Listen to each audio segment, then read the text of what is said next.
Greater Hyderabad పాలక మండలిలో BRS కార్పొరేటర్ల పరిస్థితి ప్రస్తుతం ఏంటన్నది ఆసక్తి రేపుతోంది. ఆ పార్టీ కార్పొరేటర్లు ఇప్పుడు తాము అధికార పక్షమా ప్రతిపక్షమా అని తేల్చుకోలేని పరిస్థితి నెలకొంది. గ్రేటర్లో రెండోసారి పాగా వేసిన బీఆర్ఎస్ కు కొత్త చిక్కులు తప్పేలా లేవు. సాంకేతికంగా బీఆర్ఎస్ పార్టీ మేయర్ పీఠాన్ని కైవసం చేసుకున్నా మారిన రాజకీయ పరిస్థితుల్లో ఆ పార్టీ కార్పొరేటర్లు ఎలా వ్యవహరిస్తారన్నది చర్చనీయాంశంగా మారింది.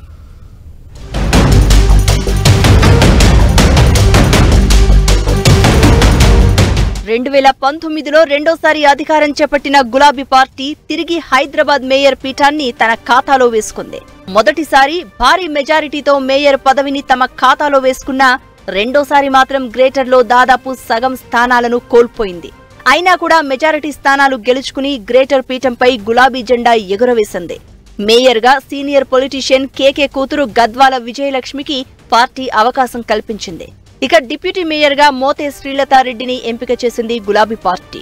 అసెంబ్లీ ఎన్నికలకు ముందు అంతా సవ్యంగానే జరిగినా ఆ తర్వాత పరిస్థితులు మారిపోయాయి. ఫలితాల తర్వాత ప్రభావం గ్రేటర్పై భారీగానే పడింది.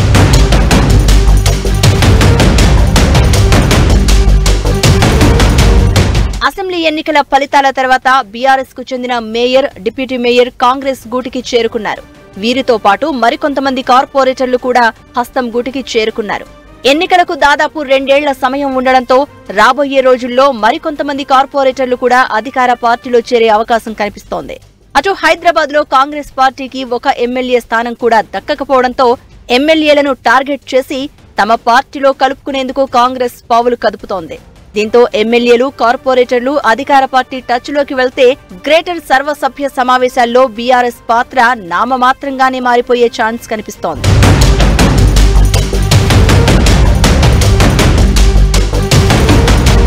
అయితే ప్రస్తుతం బీఆర్ఎస్ కు మెజారిటీ సభ్యుల బలం ఉన్నప్పటికీ పార్టీ మారిన మేయర్, డిప్యూటీ మేయర్లపై అవిశ్వాస తీర్మానం ప్రవేశపెట్టే అవకాశం కూడా లేదు.